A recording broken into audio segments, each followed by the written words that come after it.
ব্যাপারটা যে কবির উপরে যত বেশি হয় সে কবি তত বেশি সেভাবে এগিয়ে যায়। আসসালামু আলাইকুম। সেবরট টিভির সাহিত্য বিষয়ক অনুষ্ঠানে আপনাদের স্বাগতম। আজকের সাহিত্য বিষয়ক অনুষ্ঠানে আমাদের মাঝে উপস্থিত আছেন তাইরান লিটল ম্যাক সম্পাদক কবি তাসনিম মাহমুদ। কবি তাসনিম মাহমুদ দ্বিতীয় দশকের অন্যতম কবি। তার কবিতা বেশিরভাগ জায়গায় জুড়ে আছে দেশপ্রেম, সাহিত্য, সংস্কৃতির নান্দনিকতা। তার কবিতার মধ্যে আছে দ্রোহ। তার কবিতা ইতোমধ্যে পাঠক সমাজে বেশ সমাদৃত হয়েছে। কবি তাসনিম মাহমুদের এ পর্যন্ত 3টি কবিতার বই প্রকাশ হয়েছে এবং তার সম্পাদিত লিটল ম্যাক তাইরানের 2টি সংখ্যা ইতোমধ্যে প্রকাশিত হয়েছে, প্রভৃতি সংখ্যা প্রকাশের অপেক্ষায়। আমরা আজকে কবি তাসনিম মাহমুদের সাথে কথা বলবো। কবি তাসনিম মাহমুদ কেমন আছেন? আলহামদুলিল্লাহ, ভালো আছি। আপনি কেমন আছেন? ভালো আছি। আমরা কথা বলবো আপনার শৈশব নিয়ে। আপনার শৈশবটা কেমন ছিল? শৈশবের প্রশ্ন আসলে তো স্মৃতিকাতর হয়ে যেতে হয়। আমার শৈশব খুবই চমৎকার ছিল, কারণ আমার বেড়ে ওঠা খুলনার ভৈরব নদীর তীর ঘেঁষে যে শহর ছুটে চলেছে, খুলনার দৌলতপুরে আমার বেড়ে ওঠা, আমার জন্মস্থান। নদী, প্রকৃতি, সবুজ মাঠের যে বিস্তীর্ণ দোল, সব কিছু আমাকে এমনভাবে আকৃষ্ট করে আমাকে বেড়ে তুলেছে যে আমার সেই স্মৃতিগুলো মনে পড়লে এখনও আমি আবেগে আপ্লুত হয়ে পড়ি। তাহলে আপনার কবিতার মধ্যে যে নদী বৌদ্ধত যে দ্রোহ, আমরা কি সেটি দেখতে পাচ্ছি? আসলে আপনি চমৎকার বলেছেন। নদী নিজেই তো যেমন প্রেমময়ী, আবার তেমন নদী নিজেই হচ্ছে বিদ্রোহের প্রতীক। এর সংমিশ্রণেই একজন লেখক মূলত প্রেমিক হয়ে ওঠে, দ্রোহী হয়ে ওঠে। আচ্ছা, কবিতা লেখা শুরু করলেন কবে থেকে? আমি লেখালেখি শুরু করেছি ছাত্রবয়স থেকেই, আপনার 7-8। কবি তাসনিম মাহমুদ লেখক হয়ে ওঠার গল্পটা হলো তার অল্প বয়সী। এই বয়সটা থেকে সাহিত্য সংস্কৃতির সাথে যারা যুক্ত, যাদের মনের ভেতরে সংস্কৃত এই দানা বাঁধে, তারা ঠিক অল্প বয়স থেকেই সেই স্মরণগুলো ঘটে। আমরা তাসনিম মাহমুদের কাছে জানতে যাব, প্রথম কবিতা কবে ছাপা হলো আপনার? ক্লাস 9 বা 10 হবে সম্ভবত, ঠিক মনে পড়ছে না। তখন নয় দিগন্ত পত্রিকাতে প্রিয়জন মুখ পেজে আমার একটি কবিতা প্রকাশিত হয়। সম্ভবত কবিতাটির শিরোনাম এরকম ছিল বন্ধু তোমার জন্য আমি। কবিতার কি মুখস্থ আছে নিজের? না, ঠিক মুখস্থ নেই। কবিদের প্রথম কবিতা অনেকের হয়তো 2 লাইন মুখস্থ থাকে বা শুধু নামটা মনে থাকে। আবেগে এতটাই থরো থাকে যে তার নিজের সৃষ্টিটাই তার মুখ্য হয়ে ওঠে। সৃষ্টির নান্দনিকতা সেই সময় বুঝে উঠতে পারে না, এবং সব কবিদের ব্যাপারই একই রকম। আমরা তাসনিম মাহমুদের সাথে কথা বলছিলাম, কবি তাসনিম মাহমুদ। আচ্ছা, আপনার প্রথম কবিতার বইয়ের প্রকাশ হলো কত সালে এবং তার অনুভূতিটা কি? আমার প্রথম কবিতার বই প্রকাশিত হয় 2013 সালে। বইটি কাব্যগ্রন্থ ধূসর বেদনার নীল চোখ। এটি মূলত একটি প্রেমের কবিতার সংগ্রহশালা। এখানে যতগুলি কবিতা আছে সবই প্রেম বিষয়ক। তো এই রোমান্টিকতার এই জায়গাটাতে আমি ব্যাপক উৎফুল্ল হয়েছি তখন, যখন বইটি প্রথম প্রকাশিত হয়, এবং পাঠক মহলই আমাকে সর্বপ্রথম এটাকে এত বেশি গ্রহণ করেছে যে আমি নিজেও অবাক হয়েছি। 2013 সালে খুলনা বইমেলাতে গাংচিলের ব্যানারে আমার এই কাব্যগ্রন্থটি প্রকাশিত হয়। এরপর পরবর্তী কয়টা বই বের হলো, সেই বই সম্পর্কে একটু জানতে চাই। এরপর আরও 2টি কাব্যগ্রন্থ আমি বের করেছি। 2019 সালে আমার বের হয় নিষিদ্ধ রোদ্দুর কাব্যগ্রন্থটি। এটি বের হয় ঢাকা প্রকাশনী থেকে, যার স্বত্বাধিকারী হচ্ছেন কবি আফসান নিজাম। এই বইটি 2019 সালে ঢাকা বইমেলাতেও ব্যাপক সাড়া ফেলেছে, পাঠক প্রিয়তা পেয়েছে ব্যাপক আকারে। এরপর আমার তৃতীয় কাব্যগ্রন্থ জরিন পালক, এটি 2020 সালে নিউক্লিয়াস পাবলিকেশন থেকে এটা বের হয়। এটা করেছেন গবেষক ইমদাদুল হক চৌধুরী। এটাও 2020 সালের বইমেলাতে ব্যাপক পাঠক প্রিয়তা পায়। এবং আমার এই 3টি কাব্যগ্রন্থ 3 ধরনের। যেমন আপনার প্রথমটি হচ্ছে প্রেম রোমান্টিকতা নিয়ে বেশি রচনা। দ্বিতীয় যে কাব্যগ্রন্থটি সেটি বলতে পারেন একেবারে রাষ্ট্র, সমাজ, পরিবার এবং প্রেমের যে সমন্বয়, এই কাব্যগ্রন্থটি।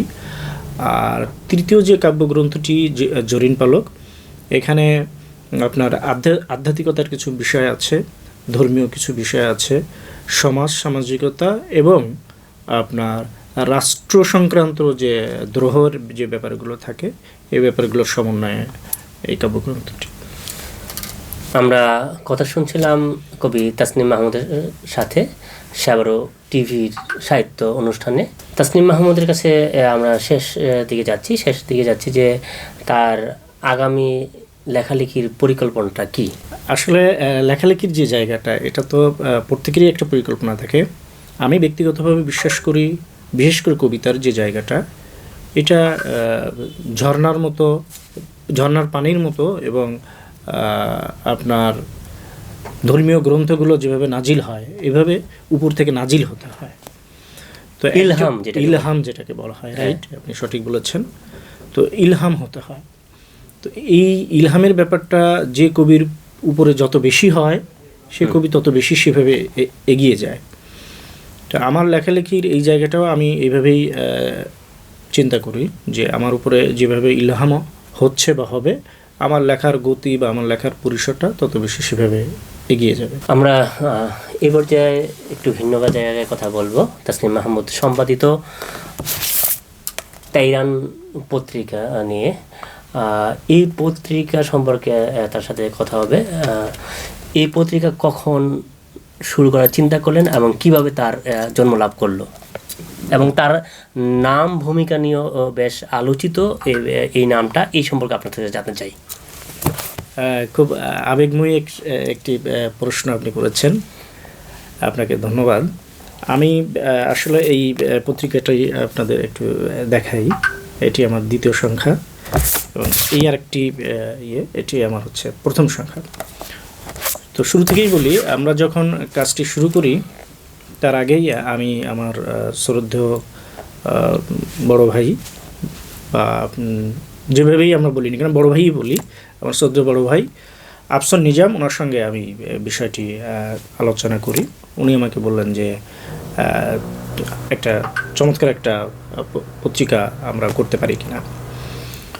তো হ্যাঁ, আমরা একমত হলাম। একমত হওয়ার পরে উনি আমাকে পরামর্শ দিলেন যে তাহলে নামটা কি হতে পারে। তো নামের ব্যাপারে যখন উনি বললেন, আমরা বেশ কয়েকটা নাম চিন্তা ভাবনা করতে করতে আমি তখন আমার মেয়ের নামের ব্যাপারে ওনাকে বললাম যে ভাই, এই নামটা আপনার কেমন লাগছে। তখন উনি নামটা শুনেই খুব উৎফুল্ল হলেন, ওয়াও বললেন। আমার সাথে আরও একজন ছিলেন, মিস্টার আলামিন, উনিও শুনে খুব আনন্দিত হলেন। পরে আফসার নিজাম উনি আমাকে বললেন যে তাহলে তুমি এই নামটা দিয়েই শুরু করো আর কি। সেই হিসেবে এই নামটাকে আমরা প্রথমে চুজ করি। এরপরে আমাদের যে জিনিসটা সবচেয়ে বেশি হয় যে আমরা আসলে স্টার্টটা কীভাবে করব। তো ভাই আমাকে পরামর্শ দিলেন যে আমরা অ্যাজ ইউজুয়াল যেভাবে ঘোষণা দিয়ে ডাকঢোল করে লেখক সংগ্রহ করতে হয়, সেভাবে আমরা লেখা সংগ্রহ করব না। আমরা লেখকদের সম্মানে লেখকদের কাছ থেকে 1-to-1 লেখাগুলো সংগ্রহ করব। তো সেভাবেই আমরা প্রথম যাত্রা শুরু করি এবং একজন লেখকের কাছে 8 থেকে 10 বার 15 বার কথা বলে বলে আমরা এই লেখাগুলো সংগ্রহ করি। এই হচ্ছে এটা শুরুর কথা একেবারে। তো মূলত এখানে 2টো জিনিস কাজ করেছে। এক নম্বর হলো যে আমার ইচ্ছা, আকাঙ্ক্ষা, আগ্রহ, উদ্দীপনা, আর নেপথ্যে কাজ করেছেন আফসার নিজাম কবি সম্পাদক। ওনার পেছনের যে বলা যায় যে ওয়েভ, ঢেউ, ধাক্কা, সেটা সমন্বয় হচ্ছে তাইরান। আমরা তাইরান সম্পর্কে আরেকটা কোশ্চেন করে শেষ করব এই পর্ব। আগামীতে তাইরান নিয়ে আপনার পরিকল্পনা কি? জটিল প্রশ্ন। আপনি লক্ষ্য করেছেন কবিতা নিয়ে যখন বা লেখালেখি নিয়ে যখন আপনি কথা বলেছেন, আমি তখনও একটু এড়িয়ে গিয়েছি। কারণ হলো আসলে পরিকল্পনা আমরা রাখি, কিন্তু সেই পরিকল্পনা অনুযায়ী বাস্তবায়ন কতটুকু হবে এটা নির্ধারণ করেন সৃষ্টিকর্তা। যেমন আমার কবিতার একটা লাইন আছে, পুঁই পাতার মতো জীবন নিয়ে কত দূরে যাও মানুষ, 60, 70 কিংবা 80 বছর কি খুব বেশি সময়? আপনি দেখেন যে মানুষের পরিকল্পনা থাকে যে অনেক কিছু সে করবে, কিন্তু তার আয়ু তো খুব কম। হ্যাঁ, তো তাইরান নিয়ে আমাদের পরিকল্পনা আছে, আমাদের বিষয়গত পরিকল্পনা আছে।